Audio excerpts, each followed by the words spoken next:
Hello everyone. এখন যেহেতু আমাদের হাতে অনেক ধরনের অপশনস আছে পড়াশোনা করার, সো আমরা অনেকেই কনফিউজ থাকি যে এইচএসসিটা করার পরে কি করা উচিত? এখন কি বিবিএ করা উচিত নাকি এসিসিএ বা অন্য কোনো প্রফেশনাল কোয়ালিফিকেশন করা উচিত? তো এখানে আমাদের মনে অনেক ধরনের প্রশ্ন থাকে। তো আমি এর আগে একটা ভিডিও বানিয়েছিলাম যে আ এইচএসসি করার পরে নাকি বিবিএ করার পরে এসিসিএটা করা উচিত? তো ভিডিওটা বানানোর পরে আমার যেটা মনে হয়েছে এখন যে ওই ভিডিওতে অনেক ইনফরমেশনই আমি হয়তো প্রপারলি কভার করতে পারি নাই। অ্যান্ড আমার এর জন্য মনে হয়েছে যে আমার আলাদা করে একটা ভিডিও বানানো উচিত। কারণ আমি আমার ক্যারিয়ারের এই স্টেজে আসার পরে অনেক কিছু দেখেছি বা বুঝতে পেরেছি, যেটা আই উইশ আমি আরও ৪-৫ বছর আগে জানতে পারতাম। তাহলে হয়তো আমি আমার আ ডিসিশন মেকিংগুলা হয়তো একটু ডিফারেন্ট ওয়েতে করতে পারতাম। সো আমি এই কারণেই যেটা আজকে করতে চাচ্ছি সেটা হলো আজকে বিবিএ বা ব্যাচেলরটা করা ইম্পর্টেন্ট কতটুকু, বা কোন টাইপের মানুষের জন্য কোনটা করা উচিত। মানে ধরেন সবার ক্ষেত্রেই কিন্তু ডিসিশন সব একরকম হবে না। কারো ক্ষেত্রে হয়তো এরকম হতে পারে যে তার হয়তো আগে ব্যাচেলরটা করা উচিত, তারপরে একটা প্রফেশনাল কোয়ালিফিকেশন নেওয়া উচিত। আবার অনেকের ক্ষেত্রে হতে পারে যে কোনো ব্যাচেলর ডিগ্রি হয়তো নেওয়ার ওরকম প্রয়োজন হবে না। তারা হয়তো ডিরেক্টলি একটা প্রফেশনাল কোয়ালিফিকেশন মানে ধরেন এসিসিএ করলেই হয়ে যাবে। আবার অনেকের ক্ষেত্রে হতে পারে যে এসিসিএটা কমপ্লিট করার আগেই বা মাঝপথে থাকা অবস্থাতেই ওই সময় সে হয়তো একটা ব্যাচেলর ডিগ্রি নিয়ে নিতে পারে। সো একেক জনের জন্য আরকি একেক রকম হবে। তো আ আজকের ভিডিওতে মেইনলি আমি এই ব্যাচেলর নিয়েই কথা বলব যে আ বিবিএ করলে বা ব্যাচেলর ডিগ্রি নিলে সেটার ক্ষেত্রে আপনার কি সুবিধা থাকতে পারে, বা আপনার যদি ব্যাচেলর না থাকে তাহলে সেক্ষেত্রে আপনার কি প্রবলেম ফেস হতে পারে। আ এই জিনিসগুলা নিয়ে আমি আজকে মেইনলি এই ভিডিওটাতে ডিসকাস করব। আর সাথে করে আমি আরকি মেনশন করে দিব যে কোন টাইপের মানুষদের জন্য আরকি কোন ওয়েটা করা হয়তো বেটার হতে পারে। তো ভিডিওটা শুরু করার আগে আমি জাস্ট একটা জিনিস আপনাদের আরেকটু বলে নিতে চাই, সেটা হলো আমার কিন্তু খুব বেশি যে এক্সপেরিয়েন্স আছে আ জব মার্কেটে বা পড়াশোনার দিক থেকে সেরকম না। আমার এখনো নিজের এসিসিও কমপ্লিট হয় নাই। বাট যেহেতু আমার কিছু ওয়ার্ক এক্সপেরিয়েন্স আছে অ্যান্ড আমি অনেকের সাথেই অনেক বিষয় নিয়ে কথা বলেছি and অনেক কিছু জানতে পেরেছি। সো সেগুলার বেসিসে আমি আজকে এই ভিডিওটা বানাচ্ছি। এখন সব ইনফরমেশন যে অ্যাকুরেট হবে এরকম কোনো কথা নাই। এখন আমি যতটুকু জানতে পেরেছি, আমি যে জিনিসগুলা বুঝতে পেরেছি, এই জিনিসগুলো আমি আপনাদের সাথে শেয়ার করব। এখন এখান থেকে কিছুটা আইডিয়া নিয়ে আপনি আরেকটু অ্যানালাইসিস করে একটু খুঁজে বের করার চেষ্টা করবেন যে এই যে ইনফরমেশনগুলা ঠিক কিনা বা আপনার ক্ষেত্রে অ্যাপ্লিকেবল কিনা। তো অনেকখানি তো ইন্ট্রো হয়ে গেল। তাহলে মেইন ভিডিওটা শুরু করা যাক। তো ১ম এ আমরা যেটা দিয়ে শুরু করব সেটা হলো জব রিলেটেড। যে আপনি যদি বিবিএ করা থাকেন বা না করা থাকেন সেটার প্রোস অ্যান্ড কনস কি, বা সেটার ইফেক্টটা আপনার কিরকম পড়বে আপনার জবের উপরে। তো আমি এখানে কম্প্যারিজন করব হয়তো ২ টা স্টুডেন্ট নিয়ে। যে ১ম স্টুডেন্টটা হয়তো যে এইচএসসি কমপ্লিট করার পরে আপনার ইসিসিএ শুরু করেছে। আরেকটা স্টুডেন্ট হয়তো এইচএসসি করার পর আগে বিবিএ করেছে। তারপরে হলো সে হয়তো জবে গিয়েছে বা তারপরে সে প্রফেশনাল কোয়ালিফিকেশন নিয়েছে। তো জবের ক্ষেত্রে যেটা হচ্ছে সেটা হলো আপনার এক্সপেরিয়েন্সটা অনেক ম্যাটার করে। অ্যান্ড এসিসিএ করলে যেটা আপনার সুবিধা আছে সেটা হলো যে আপনি অনেক ফাস্ট আপনি জব মার্কেটে জয়েন করতে পারবেন। সো ধরেন একটা স্টুডেন্ট যে এইচএসসি কমপ্লিট করার পর ইসিসিএ শুরু করেছে, তার পার্ট 1 শেষ হতে অ্যারাউন্ড ১.৫ বছরের মতো সময় লাগতে পারে। ততদিনে তার সিএটিটা শেষ হয়ে যাবে হোপফুলি। তারপরে সে যদি ভালো স্টুডেন্ট হয়ে থাকে তাহলে হয়তো ২ বছরের মাথাতে তার পার্ট 2 র কয়েকটা পেপারও হয়তো শেষ হয়ে যেতে পারে। সো তখন কি হচ্ছে? তখন সে ইজিলি কোথাও হয়তো জয়েন করে ফেলতে পারে। আ হয়তো কোনো একটা অডিট ফার্মে হতে পারে বা কোনো একটা ছোট কোম্পানিতে হতে পারে। এরকম স্টেজে সে হয়তো জবে জয়েন করে ফেলল হয়তো ২ বছর থাকা অবস্থায়। তো আমরা যদি অন্যদিকে তার একটা ফ্রেন্ডের কথা চিন্তা করি যে বিবিএ করছে, তো তার কিন্তু অন্তত ৪ বছর লাগার কথা নরমাল সেন্সে আ আ বিবিএ কমপ্লিট করে বের হতে। সো যখন সে বের হচ্ছে বিবিএটা কমপ্লিট করে, তখন কিন্তু সে জব পাওয়ার ক্ষেত্রে একটু স্ট্রাগল ফেস করবে। স্ট্রাগল ফেস করবে কারণ তার কিন্তু আপনার কোনো ওয়ার্ক এক্সপেরিয়েন্স নাই। এখন মার্কেটে যেটা হচ্ছে, মার্কেটে কিন্তু আপনার প্রচুর বিবিএ করা, কমপ্লিট করা স্টুডেন্ট আছে। অ্যান্ড যখন সে জবের জন্য এপ্লাই করছে তখন দেখছে কি আ আরও অনেকেই সিমিলার পজিশনের এপ্লাই করছে। এছাড়াও যারা হয়তো ২-৩ বছরের ওয়ার্ক এক্সপেরিয়েন্স আছে তারাও হয়তো ওই পজিশনগুলোতে অ্যাপ্লাই করছে। কারণ যারা ২-৩ বছর হয়তো কোনো একটা ছোট কোম্পানিতে কাজ করেছে অ্যান্ড এখন সে একটা বেটার কোম্পানিতে সুইচ করার প্ল্যান করছে। সো আপনিও হয়তো স্টার্টেই একটা ভালো কোম্পানিতে অ্যাপ্লাই করলেন, তখন দেখলেন কি ওখানে একটা কম্পিটিশন তৈরি হয়ে যাচ্ছে। সো যখন একটা স্টুডেন্ট বিবিএ কমপ্লিট করে জব মার্কেটে জয়েন করে, তখন তার জন্য জিনিসটা অনেক স্ট্রাগল হয়ে যায় যে ১ম জবটা পাওয়ার। অন্যদিকে এসিসিএ করলে যেটা একটা সুবিধা এখানে আছে, সেখানে হলো আপনার যেহেতু আপনি ২ বছর যাওয়ার পরই মোটামুটি বলতে গেলে আপনি জবে জয়েন করে ফেলতে পারবেন। সো আপনি আপনার ফ্রেন্ডের কম্প্যারিজন যদি করেন, তাহলে সেই তুলনায় আপনি দেখা যাবে সে যখন জব মার্কেটে জয়েন করছে, তখনই আপনার অলরেডি ২ বছরের একটা ওয়ার্ক এক্সপেরিয়েন্স হয়ে যাচ্ছে। সো এদিক থেকে কি হচ্ছে, আপনি তাড়াতাড়ি যেহেতু জবে জয়েন করতে পারছেন, আপনার ক্ষেত্রে সুবিধা হবে এটা যে আপনি আ হয়তো ক্যারিয়ারে একটু এগিয়ে যেতে পারবেন। কারণ আপনার প্রফেশনাল কোয়ালিফিকেশনের অনেকখানি করা হয়ে গিয়েছে অ্যান্ড আপনার ওয়ার্ক এক্সপেরিয়েন্স আছে। এখন নরমালি যেটা হয় যে যখন রিক্রুটাররা যারা থাকে এমপ্লয়ার, তারা হলো আরকি প্রেফার করে যে এমন কাউকে নিতে যার আগে ওয়ার্ক এক্সপেরিয়েন্স আছে। এটা করার রিজনটা যেটা হলো সেটা হলো যে অলরেডি অনেকদিন ধরে কাজ করেছে, তার পিছনে কিন্তু আপনার অনেক কম সময় ইনভেস্ট করতে হয় তাকে শিখানোর জন্য। আমি নিজের পার্সোনাল এক্সপেরিয়েন্স থেকে যদি বলি, আমি ১ম দিন যেদিন অডিট ফার্মে গিয়েছিলাম, ওই দিনের নলেজ যদি আমি কম্পেয়ার করি এখনকার সাথে, তাহলে এখন আকাশ-পাতাল ডিফারেন্স। কারণ তখন আমি কিছুই জানতাম না বলতে গেলে। বাট এখন কিন্তু আমি অনেক কিছু জানি যে অফিসের জিনিসগুলা কিভাবে কাজ করে, কার সাথে কিভাবে কথা বলতে হবে, কাকে কোন অ্যাপ্রোচে আ আ কথা বলতে হবে, তাদের সাথে কিভাবে মিটিং হ্যান্ডেল করতে হবে, কিভাবে ধরেন ইমেইল সেন্ড করতে হবে, কিভাবে রিপোর্টের কাজগুলা করতে হবে অ্যান্ড সব যে জিনিসগুলা আছে, এই জিনিসগুলা কিন্তু আমি এখন বেশ ভালোভাবে জানি। এটা হয়েছে কেন? কারণ আমি দিনের পর দিন কাজ করেছি বিভিন্ন মানুষের সাথে, বিভিন্ন অফিসে যে আমার কাজ করতে হয়েছে, আমি ডিফারেন্ট এনভায়রনমেন্টের সাথে পরিচিত হয়েছি অ্যান্ড এই জিনিসটাই এখন আমাকে হেল্প করবে যখন হলো আমি জব ইন্টারভিউতে যাবো তখন। কারণ এমপ্লয়াররা দেখবে যখন যে ফাইন এর এতদিনের এক্সপেরিয়েন্স আছে, তখন যেটা হবে কি? তখন হলো আপনার এদিক থেকে সুবিধা যে তারা বুঝতে পারবে যে ফাইন আমার পিছনে হয়তো এত ইনভেস্ট করা লাগবে না আ সময়। কিন্তু যখন একটা ফ্রেশারকে নিতে যাবে তখন দেখা যাবে কি তখন এই ক্ষেত্রে ডিফিকাল্টি একটা হতে পারে যে কারণ যে ক্যান্ডিডেটটা এসেছেন তার ওরকম কোনো এক্সপেরিয়েন্স নাই। সো সে প্রপারলি কাজ করতে পারবে কি পারবে না এই জিনিসটা নিয়ে অনেক কনফিউশন থাকে। সো এদিক থেকে দেখা যাচ্ছে কি এদিক থেকে হয়তো আপনি যদি আ এসিসিএ করে থাকেন তাহলে এদিক থেকে এগিয়ে যাবেন। বাট এখানে একটা বড় সমস্যাও আছে। সেটা হলো যে অনেক ক্ষেত্রে দেখা যায় কি অনেক ক্ষেত্রে আপনি যখন জবগুলাতে এপ্লাই করবেন তখন যেহেতু আপনার কোনো বিবিএ নাই বা ব্যাচেলর ডিগ্রি নাই, আপনাকে হয়তো ইন্টারভিউর জন্য কল করবেই না। এখন জিনিসটা যেটা হয়েছে যে সেটা হলো আমাদের দেশে যখন আপনি নরমালি জবগুলার জন্য এপ্লাই করবেন, ধরেন কথার কথা আপনি বিডি জবসের থ্রুতে বা হয়তো LinkedIn এ একটা পোস্ট দেখলেন বা বিভিন্ন গ্রুপে মানুষ পোস্ট দেয় এই জবের সার্কুলারগুলা। সো এইগুলাতে যখন আপনি এপ্লাই করবেন না, তখন দেখা যেতে পারে যে হয়তো আপনি এই বিবিএ না বা ব্যাচেলর না থাকার কারণে আপনি ইন্টারভিউ কল পাচ্ছেন না। কারণ তারা সর্টিং এর টাইমেই তাদের ফার্স্ট প্রায়োরিটিটা থাকে যে ফাইন যারা আপনার রিকোয়ারমেন্ট ফুলফিল করছে না তাদেরকে আগেই বাদ দিয়ে দিবে। সো যখন তারা দেখছে যে না আপনার আ হয়তো এক্সপেরিয়েন্স আছে, আপনি হয়তো এসিসিএ করছেন বা প্রফেশনাল ডিগ্রি করছেন, আ হয়তো আপনার এক্সপেরিয়েন্স আছে আপনি প্রফেশনাল কোয়ালিফিকেশন করছেন। কিন্তু যেহেতু আপনার ওই যে বলে দেওয়া আছে যে আ বিবিএ করা নাই বা এমবিএ করা নাই, সো আপনাকে অটোমেটিক্যালি বাদ দিয়ে দিচ্ছে। সো এরকম ক্ষেত্রে হয় কি অনেকেই এই জিনিসটা নিয়ে ফ্রাস্ট্রেটেড হয়ে যায়। এখন জব মার্কেটের ক্ষেত্রে আপনার নেটওয়ার্কিং এর ইম্পোর্টেন্সটা অনেক বেশি। এখন আমি যদি বলি যে জব মার্কেটের এই জিনিসটা কিভাবে অনেক ক্ষেত্রে কাজ করে, আমি যেটা দেখেছি সেটা হলো তো নরমালি যেটা হচ্ছে যে জবের ক্ষেত্রে যে এমপ্লয়াররা যখন আপনার রিক্রুট করতে চায়, তখন তারা কিন্তু আপনার কম হ্যাসেল ফেস করতে চায় বেশিরভাগ ক্ষেত্রেই। যে এখন ধরেন আপনি যদি সার্কুলার একটা দেন অ্যান্ড তখন সেখান থেকে আরকি অনেকগুলা ক্যান্ডিডেটকে আপনার সর্ট করতে হবে অ্যান্ড তারপর আপনাকে বিভিন্ন টেস্ট নিতে হবে, আপনাকে ইন্টারভিউ করতে হবে। সো এগুলো কিন্তু অনেক বড় একটা হ্যাসেলের ব্যাপার।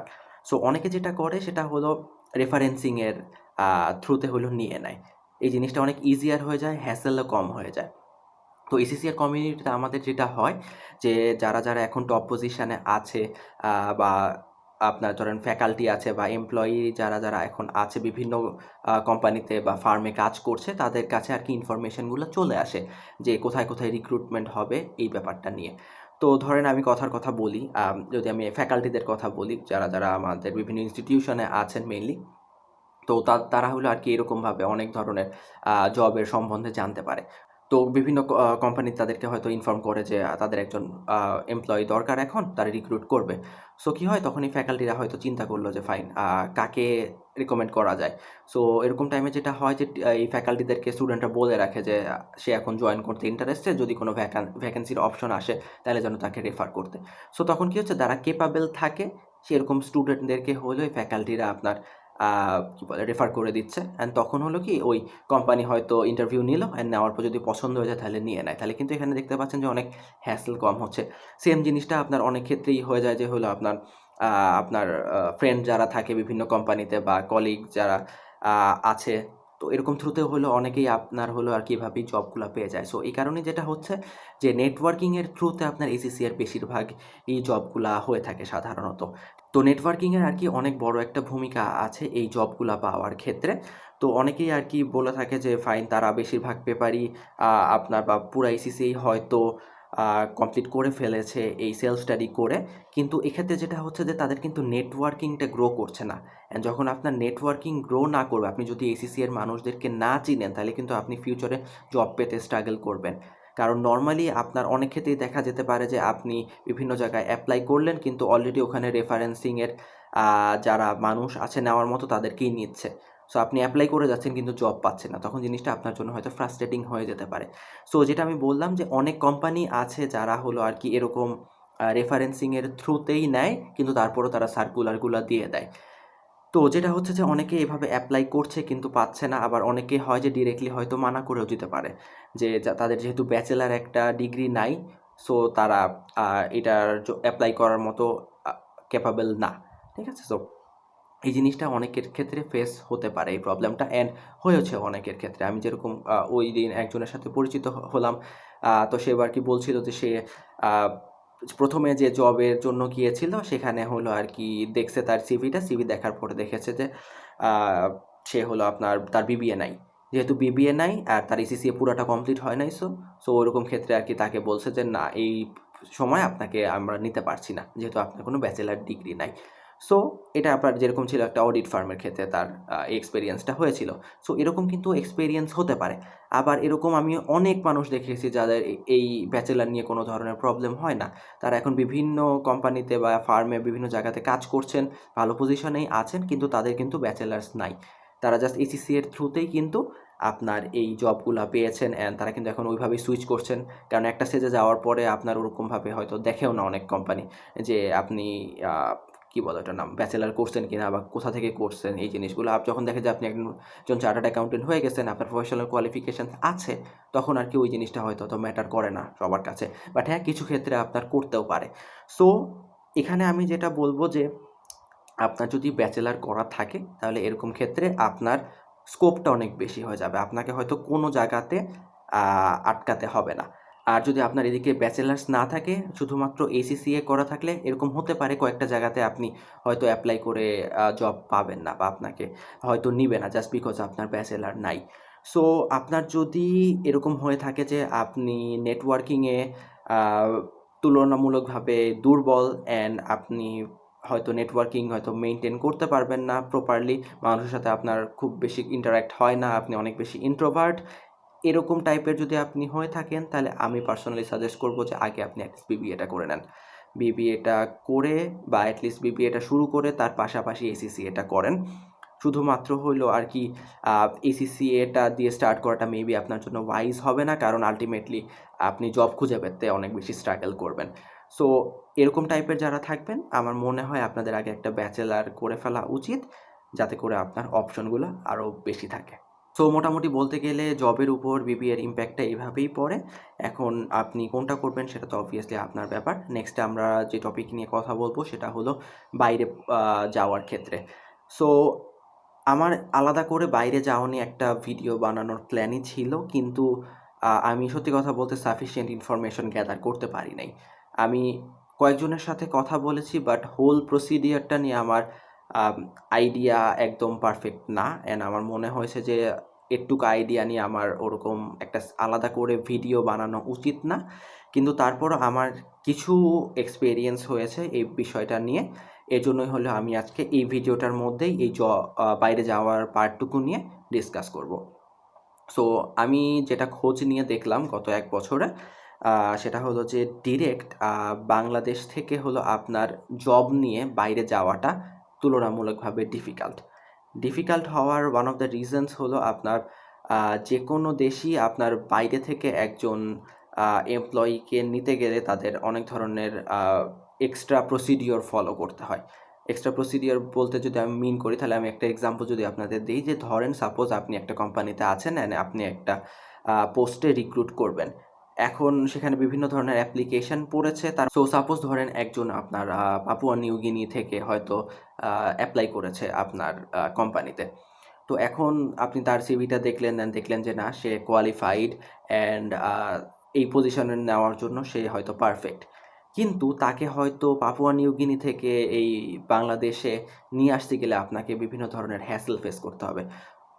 তাকে হয়তো ভিসার জিনিসগুলো সব কিছু আগে ম্যানেজ করতে হবে। তারপরে আপনাকে হয়তো এমবাসি থেকে কল করবে যে আপনি একজনকে বাইরে থেকে নিয়ে আসতেছেন, কেন নিয়ে আসতেছেন, বা এক্সট্রা অনেক হয়তো ডকুমেন্ট আপনাকে অ্যাডিশনালি সাপ্লাই দিতে হবে তার ভিসা রিলেটেড জিনিসেরগুলোর জন্য। বিভিন্ন ধরনের কোয়েরিজ থাকতে পারে, অ্যান্ড জিনিসটা যেটা হচ্ছে যে তখন এই পুরা প্রসেসটা অনেক একটু বেশি ডিফিকাল্ট হয়ে যায়। সো আমি যেটা খোঁজ নিয়ে দেখলাম সেটা হলো বাইরে যাওয়া পসিবল, অনেকেই যাচ্ছে, কিন্তু এটা এত ইজি না। মানে যতটা সিম্পল হয়তো আমরা বাইরে থেকে ভাবি নর্মালি, যে যেহেতু গ্লোবাল পাসপোর্ট বলা হচ্ছে জিনিসটাকে, সো আমরা খুব ইজিলি বাইরে যেতে পারবো, ওয়েল অ্যাকচুয়ালি না। আমি যেটা দেখলাম আমি নিজেও হলো আপনার হলো আর কি এই জিনিসটা নিয়ে বেশ ঘাটাঘাটি করেছি গত 1 বছর ধরে। অ্যান্ড আমি যখন জিনিসটা নিয়ে এই জিনিসটাই আর কি দেখলাম, যে কথা বলে অনেকের সাথেই, যে প্রসেসটা সিম্পল না সত্যি কথা বলতে, যেটা আমি দেখেছি। এখন হ্যাঁ, হয়তো আমি রাইট মানুষ না হতে পারি এই জিনিসটা নিয়ে কমেন্ট করার জন্য, বাট আমি যতটুকু জানতে পেরেছি এটাই আমি জানতে পারলাম যে খুব বেশি আপনার ইজি হবে না হোল প্রসিডিয়ারটা।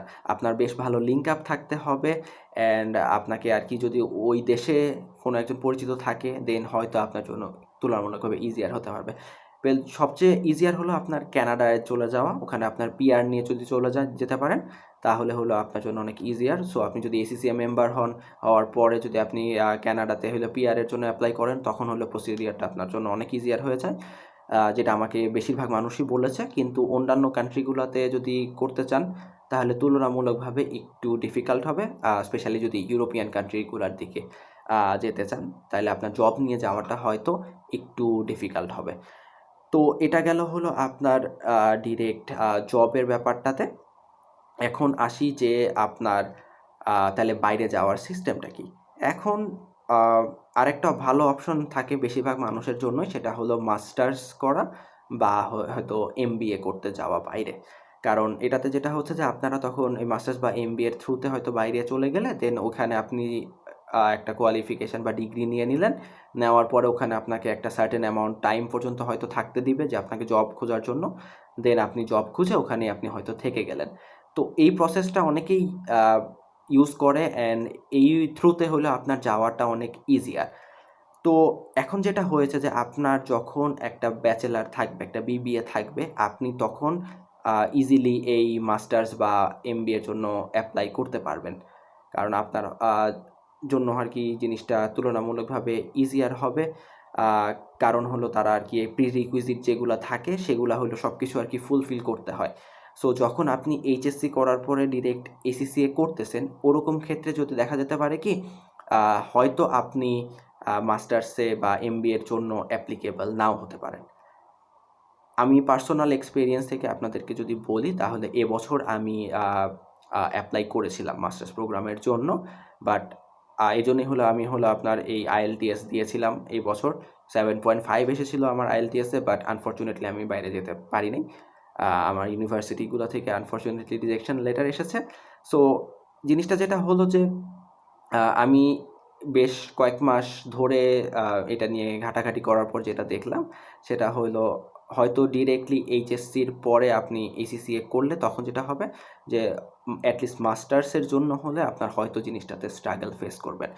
তো বাইরের অ্যাপ্লাইয়ের প্রসেসটা নিয়ে আমি আলাদা করে আরেকটা সিরিজ বানাবো ভেবেছি। আমি যেরকম আইএলটিএসের একটা সিরিজ এখন অলরেডি কন্টিনিউ করছি এসিসি এর পাশাপাশি। সো সেরকম আমি যে দেশে অ্যাপ্লাই করেছি ওই দেশে এর আপনার অ্যাডমিশনের অ্যাটলিস্ট অ্যাপ্লাই করার প্রসিডিওরটা নিয়ে আমি আলাদা করে আরও কিছু ভিডিও বানাবো সামনে। সো তখন আর কি এই জিনিসগুলো নিয়ে কথা বলবো, আমার কী কারণে হয় নাই বা এই জিনিসগুলো নিয়ে।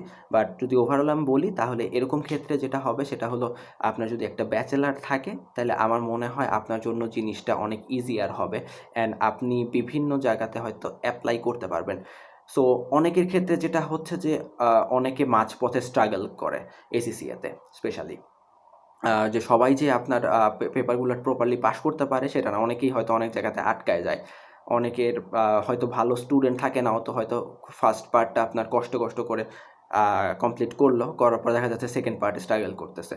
সো ওরকম ক্ষেত্রে যেটা হচ্ছে কি, আপনার যদি একটা বিবিএ থাকে তাহলে আপনার হাতে অ্যাটলিস্ট অন্যান্য অপশনগুলো থাকবে, যে ফাইন আপনি যদি চিন্তা করেন যে না আগে এসিসিএতে আপাতত একটু স্টল করার পরে অন্যদিকে আগাই, তখন হয়তো জিনিসটা আপনার জন্য ইজিয়ার হতে পারে। সো আমি যদি অপরচুনিটিসের কথা চিন্তা করি তাহলে আমি পার্সোনালি আপনাদেরকে সাজেস্ট করব যে একটা ব্যাচেলারের করে রাখতে।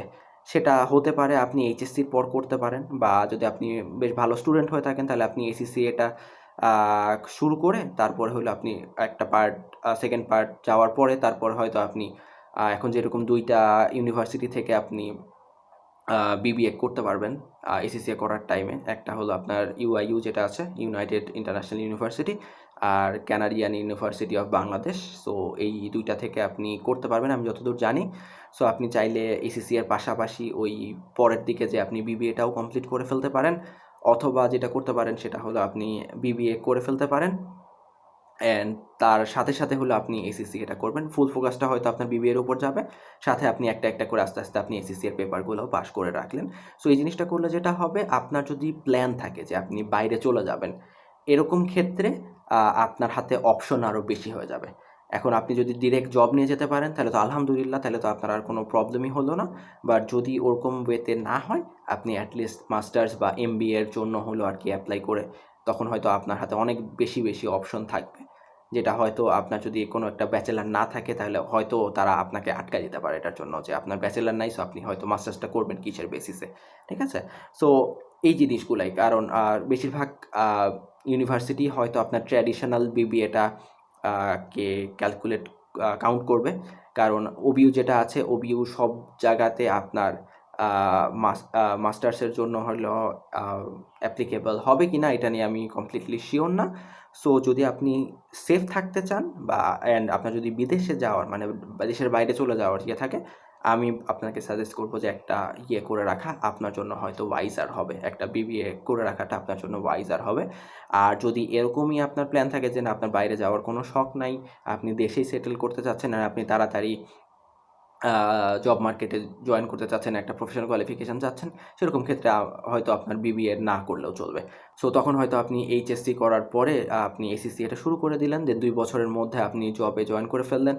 তারপর আস্তে আপনি এসিসি এটাও শেষ করে ফেললেন, আপনার ওয়ার্ক এক্সপিরিয়েন্সও হতে থাকলো অ্যান্ড দেন আপনি হয়তো শুরুটা করবেন একটু ছোট একটা পজিশন দিয়ে, ছোট একটা কোম্পানিতে কম স্যালারি দিয়ে, কিন্তু যেহেতু আপনার প্রফেশনাল কোয়ালিফিকেশানটা হয়ে যাবে ইনশাল্লাহ, তখন দেখবেন যে আপনি আস্তে আপনার গ্রোথটা অনেক ফাস্ট হচ্ছে। আপনার ফ্রেন্ড হয়তো শুধুমাত্র বিবিএ করে সে হয়তো আপনার চাইতে বেশি স্যালারি ড্র করতে পারে আপনি যখন 2 বছর ওয়ার্ক এক্সপিরিয়েন্স থাকবে তখন, বাট তার গ্রোথটা হয়তো কম হতে পারে নর্মাল সেন্সে, কারণ শুধুমাত্র একটা ব্যাচেলার দিয়ে খুব বেশি গ্রোথ পাওয়া যায় না এখন। এখন যেহেতু অনেক বেশি কম্পিটিশন মার্কেটে আছে, সো আপনাকে একটা ভালো লেভেলে যেতে হলে আপনাকে অবভিয়াসলি একটা প্রফেশনাল কোয়ালিফিকেশান এখন দরকার। সো এখন এটা কমপ্লিটলি আপনার ব্যাপার যে আপনি কি করবেন। আমি জানি এই ভিডিওটা হয়তো ওরকমভাবে ক্লিয়ার না আপনাদের কাছে, যে আমি যতটুকু ইনফরমেশন আমি যেভাবে দিতে চেয়েছি সেটুকু দিতে পেরেছি কিনা এটা আমি শিওর না। অ্যান্ড আমার হয়তো নলেজের অনেক গ্যাপও থাকতে পারে এই জিনিসগুলো নিয়ে, কারণ সত্যি কথা বলতে আমি যথেষ্ট ছোট। আমি 2016 এইচএসসি কমপ্লিট করেছি অ্যান্ড সো আপনারা আমি আমার বয়স কীরকম আপনার সেটা নিয়ে একটা আইডিয়া থাকতে পারে। সো আমার ওয়ার্ক এক্সপিরিয়েন্স অত যে বেশি আছে সেটা না। কিন্তু তারপরও যেটা আমি বললাম যে আমি যতটুকু জানতে পেরেছি, কারণ আমি বেশ কিছু মানুষের সাথে কথা বলেছি, বিভিন্ন জিনিস পড়েছি, বিভিন্ন ধরনের ভিডিও দেখেছি, অ্যান্ড আমি চেষ্টা করি আমার এন্ড থেকে যতটুকু রিসার্চ করে সার্চ করে জিনিসগুলা বের করা সম্ভব সেগুলা বের করে সেই ইনফরমেশনগুলোকে একসাথে গ্যাদার করে আপনাদের কাছে সেই ইনফরমেশনটাকে ডেলিভারি দেওয়া। কারণ সত্যি কথা বলতে আমি এরকম খুব বেশি মানুষ পাই নাই যাদের কাছ থেকে আমি হয়তো অনেক বেশি ইনফরমেশন পেয়েছি এসিসি এর জার্নিতে। ঠিক আছে? যে এক্স্যাক্টলি কোনটা করা উচিত বা ফিউচারে কোনটা করলে কি হবে না হবে। সো অনেক কিছুই আমি নিজে ধাক্কায় গুতায় শিখছি, এটা সত্যি কথা বলতে। ঠিক আছে? তো আমি আরকি আমার এন্ড থেকে এটলিস্ট চেষ্টা করতেছি যে আপনাদেরকে যাতে যতটুকু ইনফরমেশন দেওয়া পসিবল ততটুকু যেন দেই। কারণ একটা স্টুডেন্ট যে আছে হয়তো এখন সাপোজ কলেজে, সে হয়তো প্ল্যান করতেছে যে ACCA করবে বা হয়তো একটা প্রফেশনাল কোয়ালিফিকেশন করবে বা BBA করবে। তার জন্য যেটা হচ্ছে সেটা হলো ইনফরমেশনের কিন্তু যথেষ্ট ল্যাকিংস আছে। কারণ যারা ইনফরমেশন আপনার সাপ্লাই দিচ্ছে তারা বেশিরভাগই হয়তো তাদের এখানে ফাইন্যান্সিয়াল বেনিফিট আছে। এজন্যই তারা হলো আরকি ওইভাবেই ইনফরমেশনগুলো দিচ্ছে। আমার এখানে কোনো ফাইন্যান্সিয়াল বেনিফিট নাই, কিছুই নাই আমার। আমি জাস্ট করতেছি কজ আমার মনে হইছে এই জিনিসগুলো মানুষের জানা দরকার। ইনফরমেশনের প্রচুর গ্যাপ থাকে, অ্যান্ড যত বেশি ইনফরমেশন নিয়ে জিনিসগুলো বুঝে শুনে করা যাবে তখন তার জন্য আরকি ক্যারিয়ারের ডিসিশনটা নেওয়া অনেক ইজিয়ার হবে। ঠিক আছে? সো এই কারণেই আমি আমার এন্ড থেকে যতটুকু পারছি আপনাদেরকে দিতে। হোপফুলি ইনফরমেশনগুলো কাজে লেগেছে, বাট এগেইন আমি আপনাদেরকে বলব তাও সিনিয়র কারোর সাথে, যারা হয়তো কর্পোরেটে আছে অনেক বছর ধরে, এরকম টাইপের কারোর সাথে কথা বলে জিনিসগুলো নিয়ে আরও একটু ভালো আইডিয়া নিয়ে তারপরে যেন আপনি আপনার ক্যারিয়ারের ডিসিশনটা নেন। সো আজকের এই ভিডিওটা এই পর্যন্তই। Thank you for watching. ভালো থাকবেন। আল্লাহ হাফেজ।